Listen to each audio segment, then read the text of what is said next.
Hey guys, I'm gonna show you a quick preview of my my Thyssenkrupp call station, which was given to me by the official Thyssenkrupp Elevator Company. It did come with a fire service key. Let's give you a demo for that.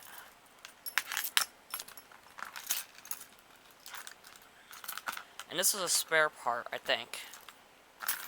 There you go. Sorry about all my keys. Oh my god. Sorry about the shakes. There you go. You can see that.